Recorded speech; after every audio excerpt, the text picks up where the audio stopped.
And what's your favourite place on board Queen Mary 2? It's an absolute pleasure to welcome Dr. Stephen Payne to the podcast. Stephen, thank you so much for joining us. Well, it's great to be here, Chris. Really looking forward to it. And what's your favourite place on board Queen Mary 2?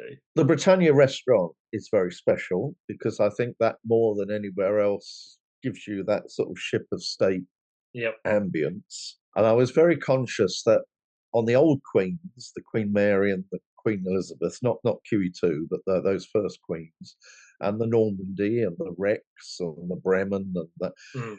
it was only the first class that had the sort of real opulence and everything else, the others much less so. And I wanted to provide everybody on Queen Mary 2 with that ship of state experience. So Yes. if you buy the cheapest cabin on Queen Mary 2, you get to eat in Britannia restaurant. And it's the Britannia restaurant that is that huge, very impressive space. So I'm very much in awe of that. But my favourite space on board is the Commodore Club, Yeah, the okay. observation Yeah. lounge. And invariably, if I'm not lecturing, I'm up there early in the morning working. And certainly when Captain Hall is on board doing his rounds, he'll always stop by and he'll say, "You're back in your office." Yes, that's so nice. And That's He calls the Commodore Club my office.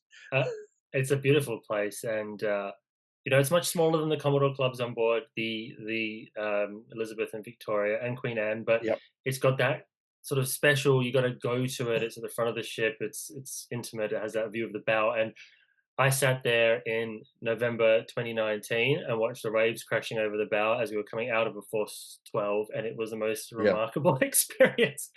I only wish I'd had a good phone, a good camera with me at the time. Well, an interesting thing, in fact, with all the windows at that forward part of the ship and also the ones in the other public rooms, the British Coast Guard um, asked us to design the ship in such a way that we could put the metal shutters on the exterior of those windows when it was going to be storm conditions. And Right. you look at the old Queens, and you can, and even on Rotterdam, as the museum ship now, up at the forward end, there are all the fixings to put big metal shutters over the windows. And we said, we just can't put metal shutters on those windows on that forward superstructure or along the side of the ship.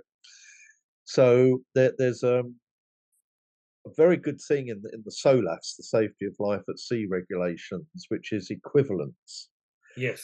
So we're able to say, look, if we make the glass thick enough and strong enough to be as if we've got the metal shutter in place, will you allow us just to have the glass? And Mm. they allowed us to do that. Yeah.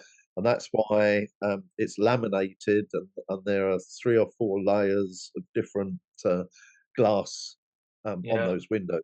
You can And see the thickness if you pay attention. You can really notice it.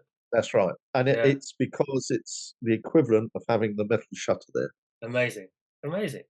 And you got the breakwater, of course, to provide some safety that a That's ship like right. That's QE2 right. didn't have, and she had so many problems with her forward-facing windows in those early years. Yes. And of course, the other thing that she lost regularly was the foghorn I that was perched know. up. They used to replace 2 or 3 of them a year, I'm told.